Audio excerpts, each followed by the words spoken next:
Polynomial functions. Polynomial functions. A polynomial function in one variable is a single term or the sum of two or more terms with variables having whole number exponents and real number coefficients. The standard form of a polynomial looks like f of x equals ax to the n plus bx to the n minus 1 plus ... plus cx plus d. So in other words, the values of a, b, c, d have to be real numbers, and the exponents, this n, n minus 1, have to be whole numbers, so 0, 1, 2, 3, 4. Standard form means that the highest power or exponent has to be first, and then we have descending exponent order as we move through each term. The degree of a polynomial is the greatest degree of any term in the polynomial. The term with the greatest degree is the leading term, and its coefficient is called the leading coefficient. The term with no variable is the constant term.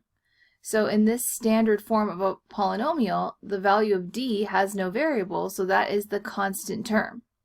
So note that 0d would be the y-intercept. Recall, to find y-intercepts, you let x equal 0, so the only term that would be remaining is the constant term, in this case d. Let's go ahead and move on to an example. Here we have a standard form polynomial. F of x equals 3x to the fifth minus 4x squared plus x minus 2 is a polynomial with 4 terms. So terms are separated by that addition or subtraction. The degree is going to be 5, so that is the highest exponent out of all of the terms. The leading term is the term with the highest power or highest degree. So the leading term is 3x to the fifth. And the constant term is the term without a variable. So in this case, it's -2. It comes with the sign. As opposed to the function y equals 1 minus the square root of x, this is not a polynomial because it has an exponent of 1/2. And 1/2 is not a whole number. Recall that the square root of x would be x to the 1/2, and in order to have a polynomial, we need exponents that are whole numbers. In this example, we want to state the degree and write the polynomial in standard form. Then find the leading term and the constant term.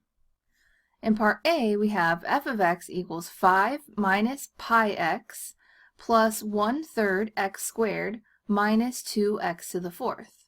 So this is a polynomial. All of my exponents are whole numbers, and all of my coefficients, the numbers in front of variables here, are real numbers. The degree of this polynomial is going to be 4 because that is my largest exponent. Standard form of this polynomial is going to be rewriting so that each term is in descending power order. So standard form is going to be f of x equals -2x to the fourth plus 1/3 x squared minus pi x plus 5. The leading term, well, the leading term is the term with the degree with the highest exponent. So the leading term is -2x to the fourth. And the constant term, the one without a variable, is 5, +5. In part B, we have y equals -3x times the quantity 2x minus 1 squared. And first we want to go ahead and think about the degree. So let's go ahead and start to expand out this particular polynomial, since we'll have to write it in standard form anyways. So here we have -3x, and then the quantity 2x minus 1 squared is 2x minus 1 times 2x minus 1.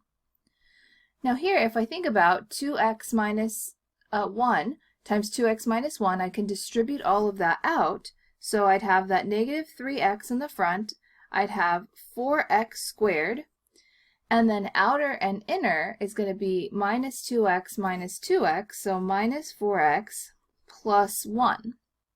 But bottom line is that we would have 2x times 2x, well that's 4x squared, and then the other terms are of lesser degree, so we'd really only need to think about the 4x squared and that multiplied by the negative 3x in the front. So the degree is going to end up being a degree 3 polynomial. When I distribute in that negative 3x to each term, the highest power of x will be a 3. And we will finish distributing in the negative 3x because we do want standard form of this polynomial. So we're going to have negative 12x cubed plus 12x squared minus 3x. So that would be our standard form, writing our terms in descending power order. The leading term now we can see is negative 12x to the third, the term with the degree 3, so negative 12x to the third. And the constant term, well, the term that doesn't have any variables is just 0, because at the back here I could think about having a plus 0. So that would be my constant term. Now ideally we'd like to be able to find the degree and the leading term of a polynomial in this form, this factored form instead of standard form, without having to multiply it all out. So we'd want to be able to think about this as 2x and squared would be the highest power of x after multiplying out this 2x minus 1 quantity squared piece, and then if I multiply that by a negative 3x, that's going to give me a negative 12x cubed, making that degree 3. So that's eventually going to be kind of the goal, is we don't want to have to write it in standard form to identify the degree and the leading term. Now let's move on to talk about the graphs of polynomial functions. Polynomial functions of degree 2 or higher have graphs that are smooth, which means they have no corners or cusps, and they are continuous. And by continuous, we mean there's no holes, jumps, or breaks in the graph. So in this example, the question is, could the graph shown represent a polynomial function? If not, explain why. In our first graph, we have an absolute value function that's reflected over the x-axis and shifted left 2. So we have a corner to our function at negative 2. So this could not represent a polynomial function, so the answer is no. And the reason is because there is a corner at x equals negative 2. The second example here, we do have a smooth graph, so we don't have any corners or cusps, which are basically sharp turns. We have these nice smooth turns. And we are continuous, so I can draw this particular graph without ever lifting up my pencil. There's no holes, jumps, or breaks in the graph. So the answer here is yes, this could represent a polynomial function.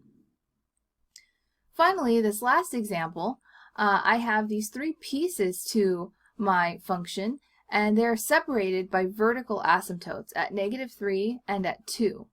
So this could not represent a polynomial function. The answer here is no, and that's because I am discontinuous. So I am discontinuous at 2 different places actually, at x equals negative 3 and at x equals 2. Now we're going to look at a specific type of function called a power function. A power function is of the form f of x equals a times x to the n. So now we're going to look at some examples of power functions that are polynomials. So the function f of x equals x to the first power, well that's of the form ax to the n. I have 1x to the first power. That is a power function, which we know represents a line that passes through the origin with slope 1. So this is a linear function. We can also look at the power function f of x equals x squared, which we know is a parabola when we graph it, and we call this type of function a quadratic function. Moving on, we can think about the power function f of x equals x to the third. So f of x equals x to the third was one of our basic functions. We know that it is continuous and it lives in quadrants 1 and 3 and passes through the origin. And we call this power function a cubic function. Finally, we're going to go ahead and look at the two power functions f of x equals x to the fourth and f of x equals x to the fifth, and kind of establish some relationships between these power functions and the ones previous that have lesser powers. So f of x equals x to the fourth, that would be considered a quartic function. And its graph is similar to the graph of x squared. It still is a U shape, but it's a more flattened out U. So notice it also passes through the points 1, 1 and negative 1, 1, because if we plug in 1, 1 to the fourth is 1, negative 1 to the fourth is 1, just like x squared passes through 1, 1 and negative 1, 1. But the graph of x squared we call a parabola, and that's a very specific name for a quadratic function's graph. A quartic function just has a U shape, but it's not considered a parabola because it actually flattens out more in between that negative 1 and 1. So it's closer to the x-axis for more values between negative 1 and 1. And for the graph of x to the fifth, so that's a quintic function, and it's pretty similar to a cubic, a degree 3, in that it passes through 1, 1 and negative 1, negative 1, because again, if we substitute in those values into x to the fifth, those are the y values that will come out, just like x cubed. But it also is more flattened out between negative 1 and 1. And the reason for that flattening out as we increase the power is because essentially as we're plugging in fractions, those are the values that live between negative 1 and 1, so fractions like 1/2 or 3/4, if we raise those to a power like 5 or 4, it actually makes those numbers even smaller. So if I had something like 1/2 to the fifth, that's going to be 1 over 32, versus 1/2 to the third, that's 1 over 8. So 1 over 32 is much smaller, so that's why we have this flattening out happening the higher power that we have on these types of power functions. So the pattern I kind of want you to start to recognize is when I have an even degree on these power functions, they look pretty similar. They have this sort of U shape, but really what I want you to focus on is that both ends of the function are going towards positive infinity. Versus if I have an odd power degree function, so x to the 1, x to the third, x to the fifth, now the end behavior, so towards the right and the left side of each of these functions, they're going opposite. So instead of both going up, like x squared and x to the fourth, for all the odd power functions, one side's heading up and the other side is heading down. In fact, the right side's heading up and the left side is heading down. So that's just some patterns I want you to recognize as you observe these power functions. Just a quick note, we were looking at power functions that were polynomials because they have whole number exponents, but note that the square root of x, which is of course x to the 1/2, that would also be considered a power function. So would 1 over x squared, because we could rewrite that as x to the negative 2. So these are also power functions, but we specifically were thinking about power functions that are polynomials. In this review example, we're going to use transformations to graph y equals negative 1/2 times the quantity x plus 2 to the fourth minus 1. So the only part that's really new here is that our parent function is x to the fourth. So we're going to identify the parent function as x to the fourth, and let's identify the transformations. The negative in the front is going to reflect over the x-axis.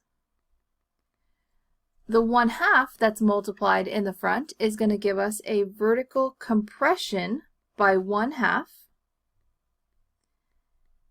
And then finally, we have our translations. So plus 2 inside with the x is going to move us left 2, and minus 1 on the outside is going to move us down 1. So we have left 2 and down 1. So let's go ahead and apply these transformations then. So our parent function, we'll start by sketching our parent function. So it passes through 0, 0, 1, 1, negative 1, 1, as we said. And I'm going to go ahead and sketch it, and I'm going to emphasize that it really flattens out on the bottom there. So this is going to be my function x to the 4th. Now, if I want to do the vertical compression next, I'm going to affect the y value since I'm a vertical compression. So instead of 1, 1, this coordinate point would be 1, 1/2. So I'd have 1, 1/2, negative 1, 1/2. And then I would go ahead and sketch that.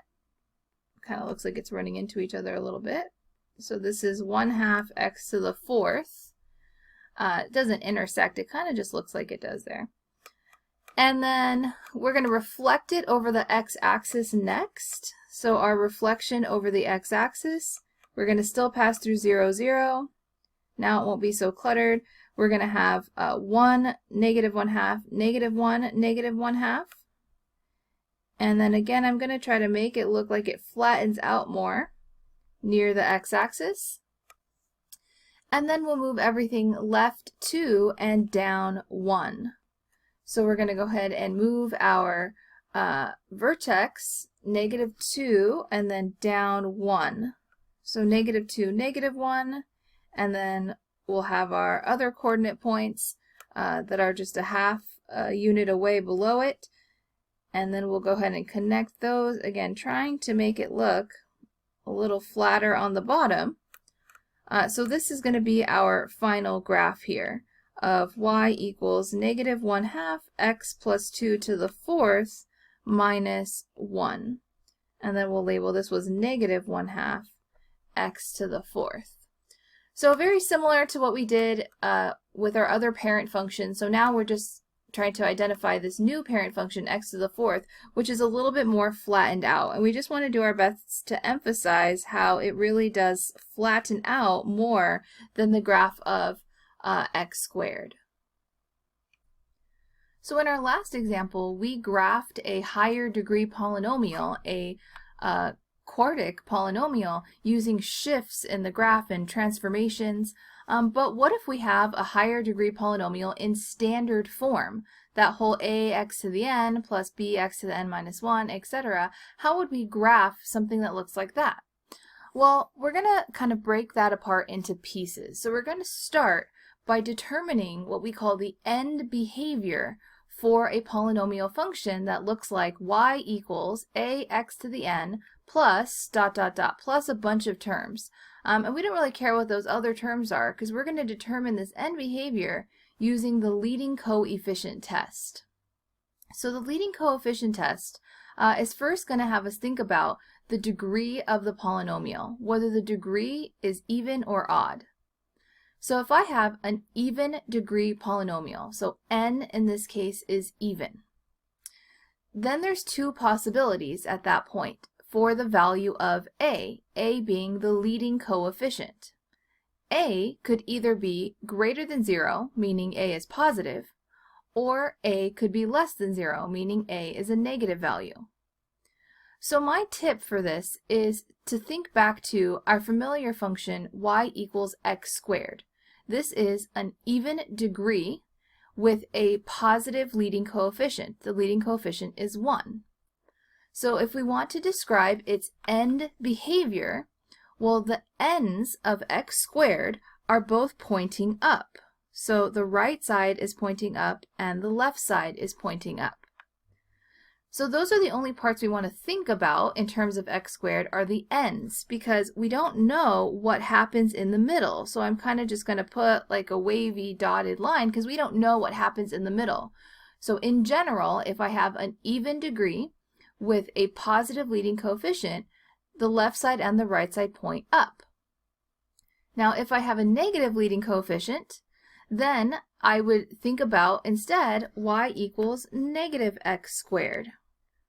And a negative in front of a function reflects over the x-axis, so both sides would be pointing down in terms of end behavior. The left side points down and the right side points down. And again, we don't know what happens in the middle. So to describe what is happening using an alternate notation, what we're saying is that as x values are going towards positive infinity, so positive infinity on the x-axis, f of x values, those are y values are going to positive infinity. And as x values are going towards negative infinity, what is happening to f of x? F of x is still going to positive infinity. And when I have a negative leading coefficient, as x goes to positive infinity, my y values, f of x, are going to negative infinity. And as x goes to negative infinity, my y values, my f of x values, are going down to negative infinity.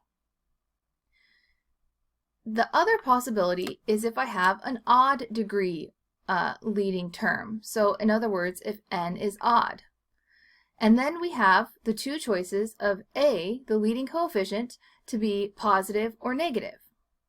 So my tip here is to think about y equals x cubed, or really any odd degree power function that we are already familiar with. So we should be familiar with x cubed. And the end behavior is that the right side towards positive infinity points up. So as x goes to infinity, y values f of x goes to positive infinity. And the left side points down. So as x values go to negative infinity, the y values go towards negative infinity. And we don't really know what happens exactly in the middle. In general, we know what happens in the middle of x cubed, but for any odd degree polynomial with a positive leading coefficient, the right side points up and the left side points down. And if a, that leading coefficient, is negative, then of course we reflect it. So the left side points up and the right side points down. So as x goes to positive infinity, the y values go to negative infinity, f of x, and as f of x goes to, or as x, goes to negative infinity, f of x goes to positive infinity. So I like to think about it as if I have an odd degree, odd goes the opposite direction. So it's just a matter of the leading coefficient being positive, the right side goes up, the left side goes down. If the leading coefficient is negative, then the left side points up and the right side points down. But if it feels like a lot to memorize, always just go back to x squared and x cubed, because those are parent functions that we should already have memorized. In this example, we're going to use the leading coefficient test to determine the end behavior of the graph of the given polynomial function. Sketch it and describe it at the ends of the function. So here first we have f of x equals 10 minus x minus 5x to the fourth. So we'll start by identifying the leading term. The leading term tells us both the degree and the leading coefficient. So our degree is 4, which is even. So we know that either both sides point up or both sides point down. Well, the leading coefficient is negative 5. So since the leading coefficient is negative, both sides point down. So we can relate this, we can think about like negative x squared. So because it's even and I have a negative leading coefficient. So both sides are going to point down. So this is a sketch of the end behavior. And again, we don't know what happens in the middle. And to describe what happens as x goes to positive infinity, as x goes to the right, my y values go down to negative infinity. And as x values go towards negative infinity, again, my y values go down to negative infinity. In the next example, we're going to have to do a little bit more to think about the degree and the leading coefficient. I have negative 3x cubed times the quantity 2x minus 3 squared. So this is not in standard form. So in order to think about the degree, I'd have to think about what would happen if I multiplied it all out without actually multiplying it all out. So 2x minus 3 squared, well, that would end up being 4x squared, and then I'd have some other terms.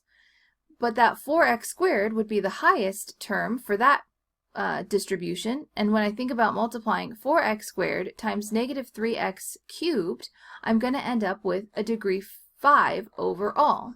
So my degree is going to be a degree 5, and that's an odd power. And then my leading coefficient, well, that would end up being negative. I had 2 squared, that 2x squared, that was 4x squared. And then I have this negative 3. So my leading coefficient would actually be negative 12. So if I have an odd degree, odd means opposite, they point opposite directions, and a negative leading coefficient means that we would think about x cubed, but then flip it. So instead of the right side going up, the left side goes up and the right side goes down. And we don't know what happens in the middle. So that's a sketch. And now to describe it, well, as x goes to infinity, as I move to the right, my y values go down to negative infinity.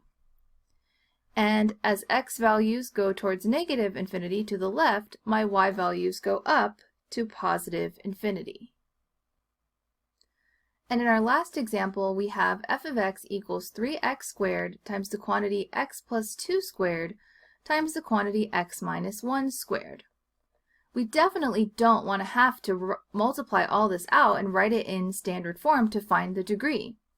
We'd simply want to think about that each of these binomials, x plus 2, x minus 1, each squared, would give us an x squared and an x squared, and that would multiply to this 3x squared in front. So that would mean that the degree overall is going to be a degree 6. So x squared, x squared, x squared, all multiplied out would be x to the 6th, which is even. And then my leading coefficient this time would be just 3, because there was just 1s in front of each of these x's. So I have this 3 in front that would multiply to those 1s. So I have a positive leading coefficient. So we can basically just think about x squared, right, an even degree with a positive leading coefficient. So the right side points up and the left side points up. As x goes to both positive infinity and negative infinity, the y values, f of x, goes up to positive infinity.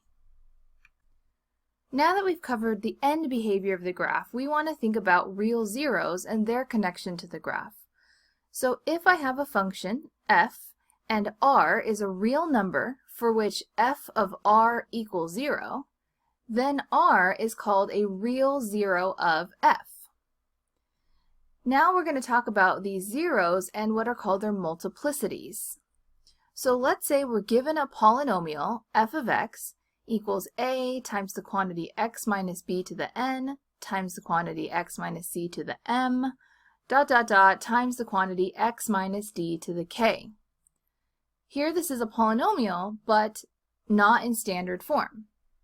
Well, since it's factored, x minus b as a quantity, quantity x minus c, and quantity x minus d are all called factors of f of x.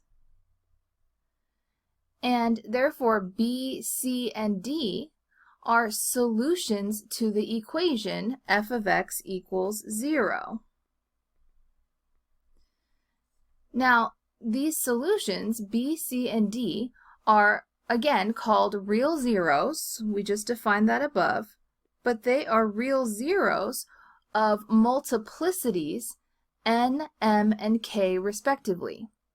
So b is a real zero from this factor, and because the power there is n, we say that b is a real zero of multiplicity n, c is a zero of multiplicity m, and d is a zero of multiplicity k. And any solution, any real number solution to the equation is an x-intercept. So b comma 0, c comma 0, d comma 0 are all x-intercepts of the graph of f of x. In this example, we want to form a polynomial function given the following information. Assume all zeros have multiplicity 1 unless otherwise stated. So we want to form a polynomial in part A with zeros, -2, 0, 1, and 4, but 4 has a multiplicity of 2. And this has to be a degree 5 polynomial. So what we're going to do is start out by saying f of x is equal to, well, if -2 is a 0, then x minus -2 is a factor. And we assume it's to the first power because all multiplicities are 1 unless otherwise stated. If 0 is a 0, then the factor x minus 0 has to be included in our polynomial. And again, with a multiplicity of 1. If 1 is a 0, then x minus 1, again, to the power of 1, has to be a factor.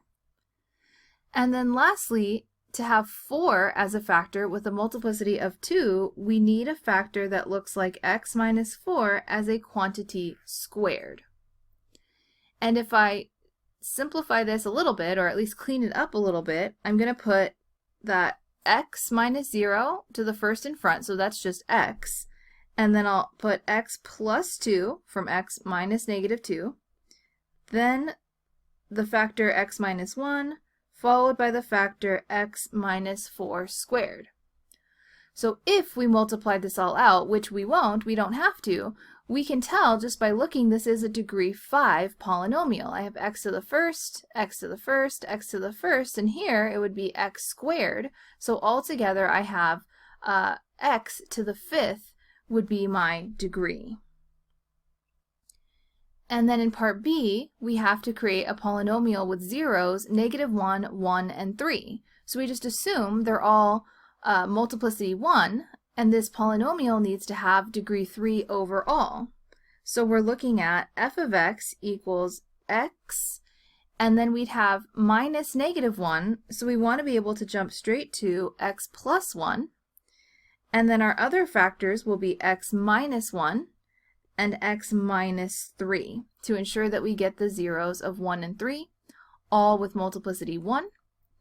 And if we did multiply this all out, we would have a degree 3. We'd have x cubed if I went through the process of all the distribution. Let's talk about the behavior at the x-intercepts near the x-axis. So if the quantity ax minus b in parentheses raised to the r power, if that is a factor of f of x, then what we know is b over a is a 0, so we're getting that because we would add b and divide by a to the other side. Then b over a is called a 0 of multiplicity r, because that is the power of the factor. Now, depending on r, different things will happen at that x-intercept. So b over a will be a 0, or an x-intercept, and on the graph, depending on the multiplicity, different things will happen. So if r is even, so if the exponent, the power of the factor is even, then at the x-intercept, at b over a, 0, the graph bounces off of the x-axis. So over here, here's just a random polynomial graph, and this right here describes a bounce. So we're just kind of tapping the x-axis and then staying on the same side of the x-axis. So in other words, this particular polynomial, at this particular 0 or x-intercept, -2, it came from a factor that was even. So since the 0 is -2, the factor would have to be x plus 2. So the factor that -2 came from is x plus 2, and because the graph bounces there, it would have to have an even multiplicity. So it doesn't necessarily have to be 2, but it has to be an even multiplicity. Now, if r is 1, so if the factor only occurs one time, then at the x-intercept, at b over a, 0, the graph just crosses through the x-axis. So over here, this is what we mean by just sort of crosses through the x-axis. So that happens at -4. So that means that the factor that this came from, So the factor would have to be x plus 4 to give you a 0 that is negative 4, because I'd have to subtract 4 to the other side. This had to come from a factor raised to the first power. So then finally, we have if r is odd and r is greater than 1. So now if the multiplicity r is an odd number, but it has to be bigger than 1, so 3, 5, 7, then at that x-intercept, b over a comma 0, the graph crosses tangentially through the x-axis. So it's still going to go through the x-axis, but it's going to sort of flatten out a little bit. So this 0, 2, had to have come from the factor x minus 2. That's how you'd get out positive 2 as a 0. So because it sort of flattens out, it's crossing tangentially, the multiplicity would have to be an odd number greater than 1. So let's just go ahead and make it 3. So this is a possibility, multiplying these together, right? These would be factors, so they'd have to be multiplied. This is a possibility for this function. So this function might be quantity x plus 4, quantity x plus 2 squared, and quantity x minus 2 cubed. Now, the way I like to remember this is if you know your basic functions, we know that the function, so I'm just going to kind of write it up here, we know that the function y equals x, well that's x to the first. What does that do? Well, that just crosses straight through the x-axis. And what do we know about y equals x squared? Well, the multiplicity there is 2, and what happens is it just bounces off at 0. And then y equals x cubed, well, if we know the graph of that basic function, it flattens out. I didn't do a good job right there, but it flattens out at 0 because its multiplicity is 3. So a lot of people are like, oh, this is a lot to memorize, but if you know the graph of your basic functions, it follows the same behavior, but just at different values at the different x-intercepts. Now the last part is if f is a polynomial of degree n, so if the degree of the entire polynomial is n, then the graph of f has at most n minus 1 turning points, or we call those local extrema. So if the polynomial has a degree n, there's one less than that, at most, turning points. So this graph right here shown has 3 turning points. So we're talking about local extrema. So there's a local min here, a local max here, and a local min right here. Remember, this is nothing, right? This just continues to increase. So this particular polynomial has 3 turns. So it might be a degree 4 polynomial or higher than that, because if it was a degree 4, then the most amount of terms it can have is 4 minus 1, so 3. But it could also be degree 6, because that's still less than 5. 3 is still less than 5. So the graph has at most n minus 1 turns to it. Alright, let's put all of this together in an example. So we want a graph f of x equals 2 times the quantity x plus radical 2 times the quantity x minus 2 squared. Now here are the steps. The steps for graphing a polynomial function provided we are in factored form, which this is completely factored. We want to determine and sketch the end behavior. So here, we'll go ahead and just call it like step 1 to match the steps here. The end behavior is based on the degree. So here, this is x to the first.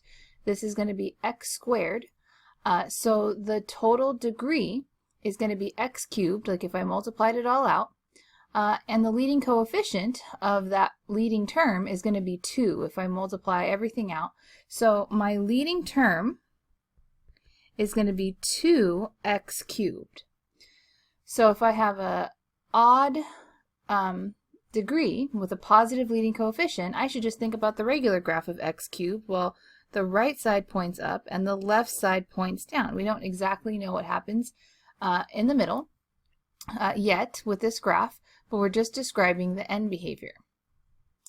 Step 2, find the real zeros, their multiplicities, and behavior near the x-axis. So what we're going to do is create a little table to organize our thoughts here. So the real zeros, so I'm going to go ahead and put the zeros, their corresponding multiplicities, and then their behavior near the x-axis. So 2, this doesn't have any x's with it, so that's not going to give me any zeros. So here, x plus radical 2. So one of the real zeros will be negative radical 2, because remember, I would set this factor equal to 0. We should be able to do that in our head. The multiplicity is 1.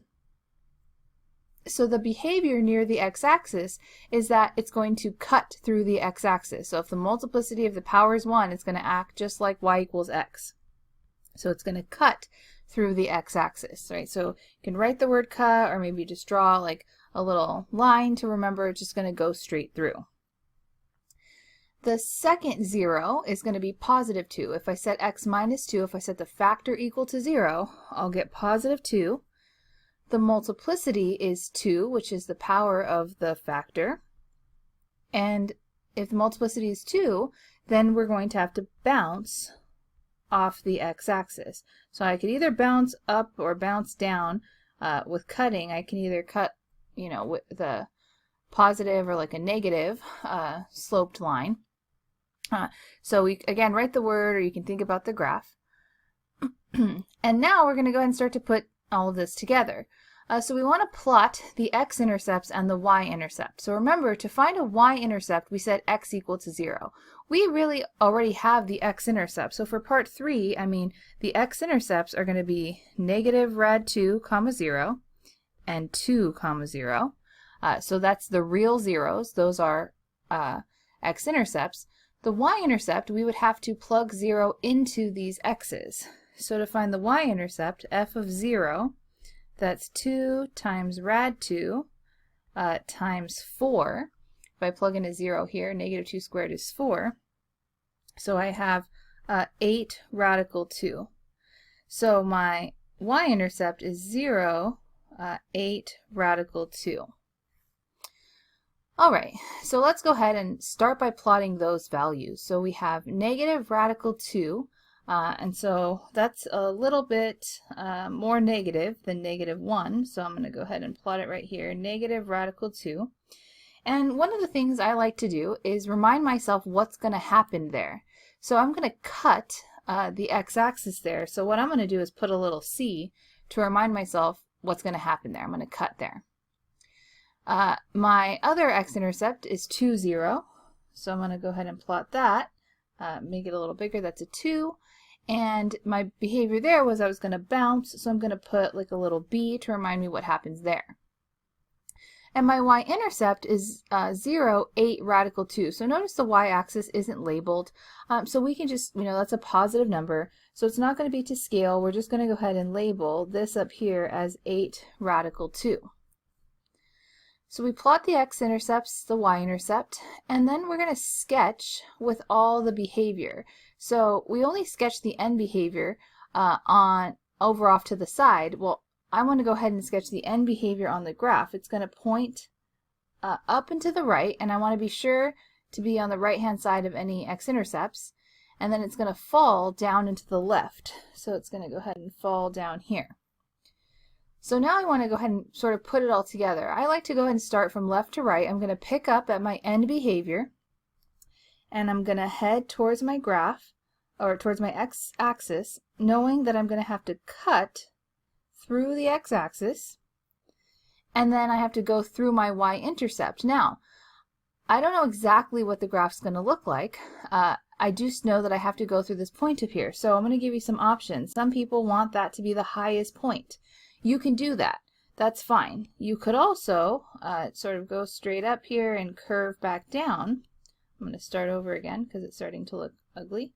I'm going to say this goes down. It can go up and go like that. So it can go a little higher on the left. It can go a little higher on the right. We're just not quite sure. So I'm going to go ahead and go a little higher here and then come back down. And then I know that I have to bounce off of the x-axis at 2 and then pick up where I left off. So I kind of went ahead and did it a couple times to make it look nice because it's supposed to be a smooth, continuous function. It shouldn't have any sharp corners. These should be nice, like rounded out peaks and valleys to be a polynomial. So we cut at negative radical 2, we bounced at 2, we passed through in some way our y-intercept. So again, that could have been the highest point. We don't know exactly how high we go. We would need calculus for that. Now the last part is just a check. Verify the graph is a function, and it is, and check the maximum number of turning points. So this degree, we said the leading term was 2x cubed, so I'm going to go ahead and say like part 5. The degree of the polynomial was 3. So that means, that implies that the maximum number of turns that it could have is 2. That's the most it could have. It doesn't have to have 2, that's the most. Well, it has 2. There's a local maximum here and a local minimum here. So max number of 2, like check. So this is just to make sure we didn't do anything crazy and we satisfied the most amount of turns it could have, or that it didn't go over the most amount of turns.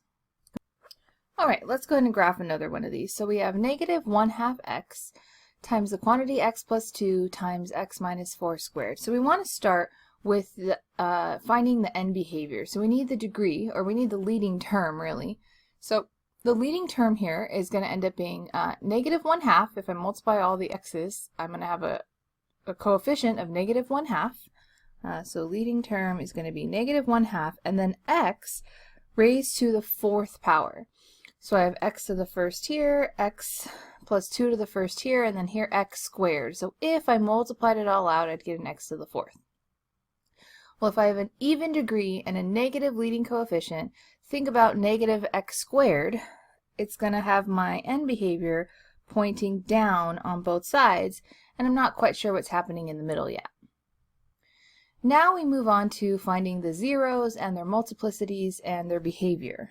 So we're going to put, I'm going to make a little table, I'm going to shorten it, the zeros, the multiplicity, and the behavior near the x-axis. So I'll put behavior x-axis. So the first 0 this time is actually 0. So I have an x out here. On the last one I just had the number 2.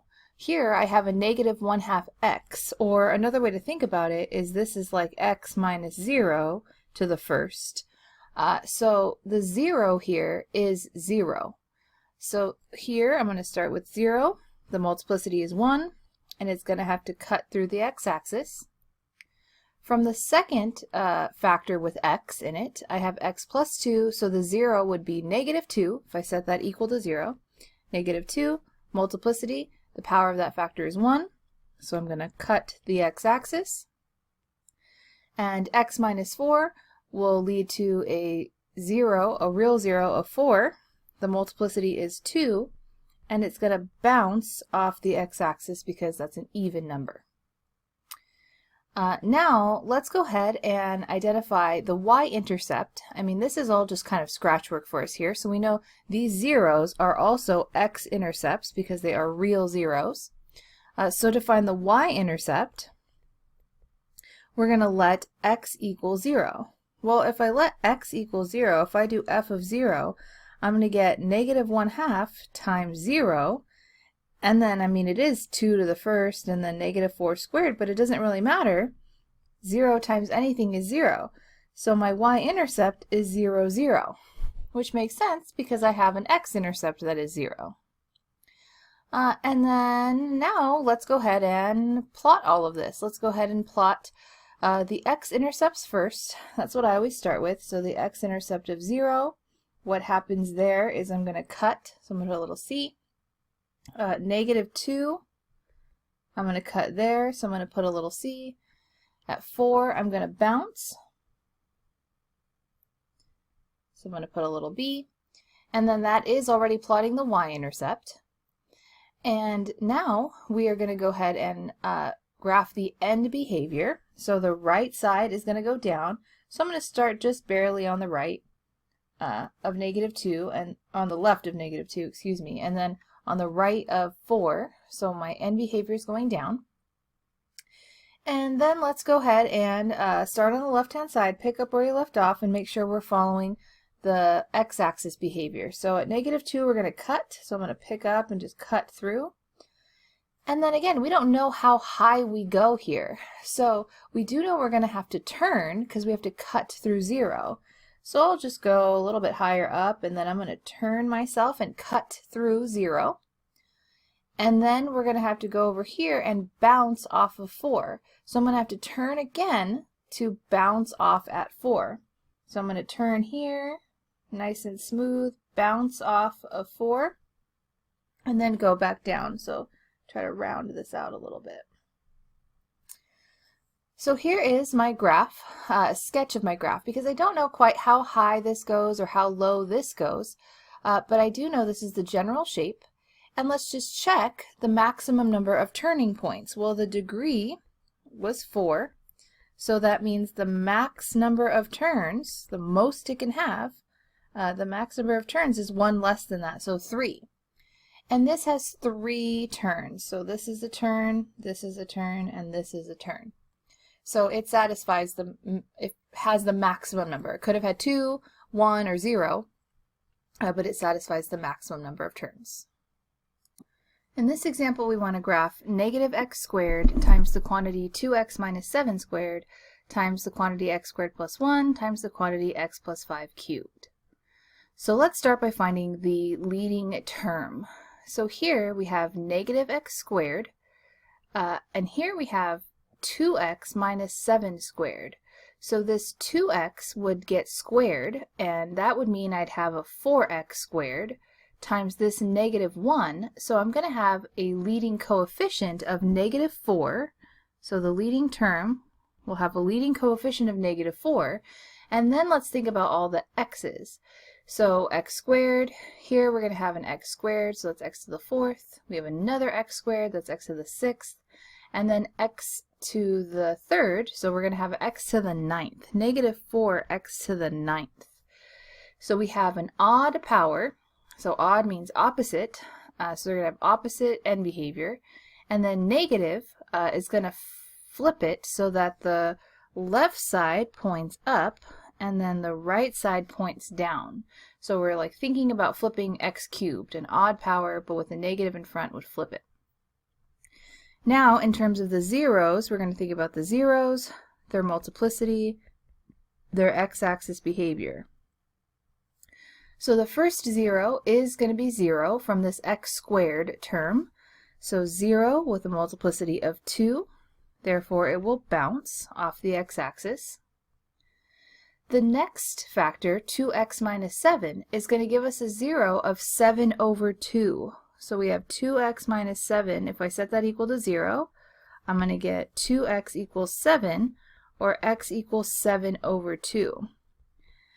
Now we should be able to quickly do that in our head. I just wanted to show that because a common mistake is just to take the opposite of this number. So people just put, oh, 7. But we have to add 7 and divide by 2 to find the 0. The multiplicity is 2, and it is again going to bounce.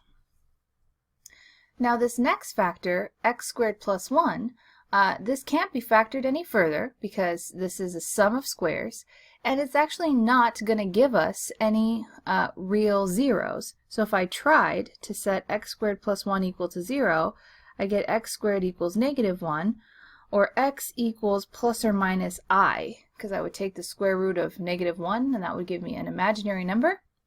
So this isn't going to give me any real zeros, because I'm interested in zeros that are x-intercepts. But the last factor, x plus 5, will give me a 0, or an x-intercept, of -5 with a multiplicity of 3. And because the multiplicity is 3, we have to say it cuts tangentially. So we cannot just put cuts. At the very least, we have to put cuts tan, because it's going to flatten out. Alright, and then we need the y-intercept. Well, the y-intercept is going to be 0, 0. We already know that because we know an x-intercept is at 0. And let's also just talk about the maximum number of turns. So since the degree is 9 of this polynomial, that means that the maximum number of turns is 1 less than that.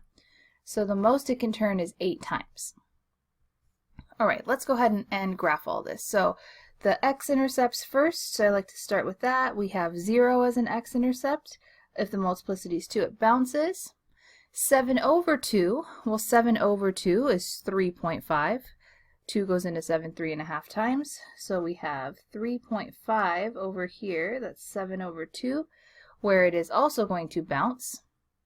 And we have -5 way over here where it's going to cut tangentially. So I'm going to put a little CT there for cuts tangentially. And then, doesn't quite look like a 5. I'm going to put, it did it again. Make sure it did. I'm going to go ahead and do the end behavior. So to the left of -5, I'm going to point up. To the right of 7 over 2, I'm going to point down. So I like to just get kind of close. And then let's go ahead and do it. So I'm going to cut tangentially here. So as I approach, I'm going to flatten out near the x-axis. So I don't just want to cut, I want to flatten out and make it very clear that that's what I'm doing. And then I'm going to have to turn around if I bounce off at 0. And then I have to bounce off at 7 over 2 and connect to my other end behavior. So this is a sketch. Again, we don't know how low these little local minimums go. It's just a sketch. But let's count the turns. So we have 1, 2, 3, 4 turns. So we only had 4 turns this time, but that's fine because as long as I didn't have more than 8. The maximum number of turns is 8. In the following examples, we want to determine if the graph shown could represent a polynomial function. If so, construct a polynomial function for it with the smallest degree possible. If it's not, explain why not. So in this first graph, this could represent a polynomial function because it's continuous and smooth. It doesn't have any sharp turns. So to construct the polynomial function, what we need are the zeros, and to analyze the behavior near the x-axis at those zeros, at those x-intercepts, and to think about the end behavior and the y-intercept. So let's start with the x-intercepts. So here -1 is an x-intercept, so that means that the factor that it comes from would be x plus 1, and because it just cuts through the x-axis there, its multiplicity would be 1. Then we have 0 is an x-intercept, so the factor it comes from is formally x minus 0, or just x, and it also cuts through the x-axis, so the multiplicity would be 1.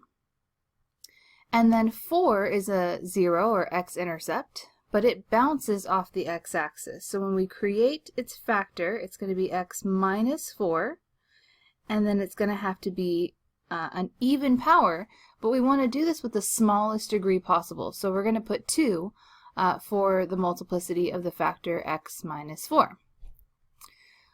So now we just want to make sure that we have satisfied the end behavior.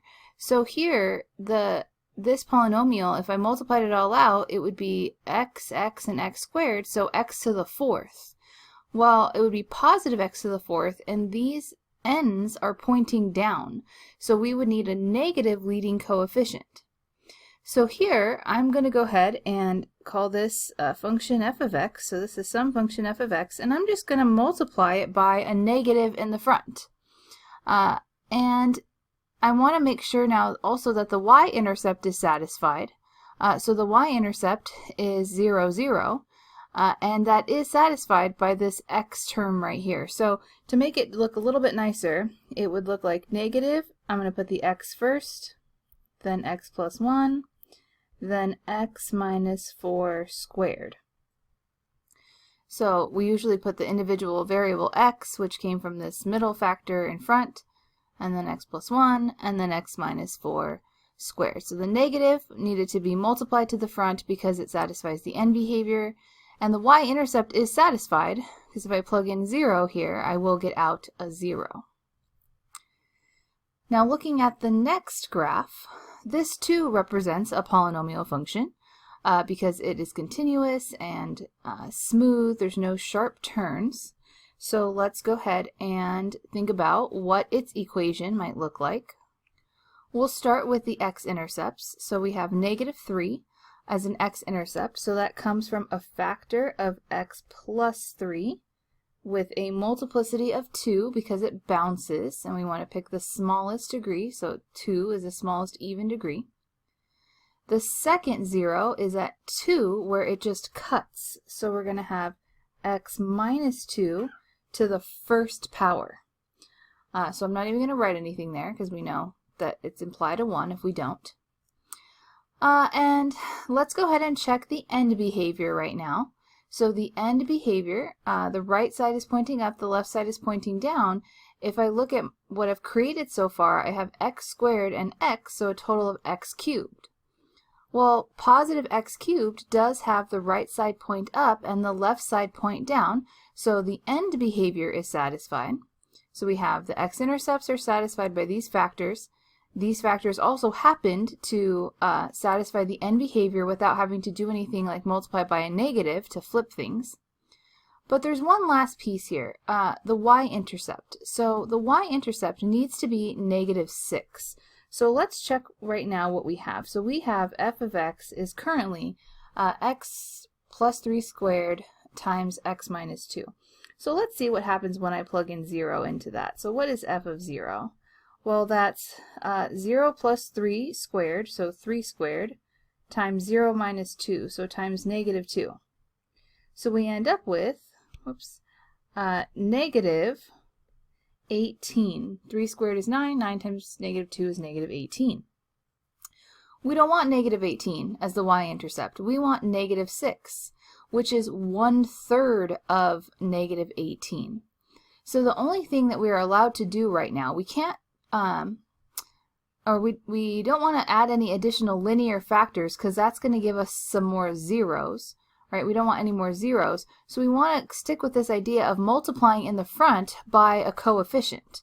So what we need to go ahead and do is, I'm going to move this over.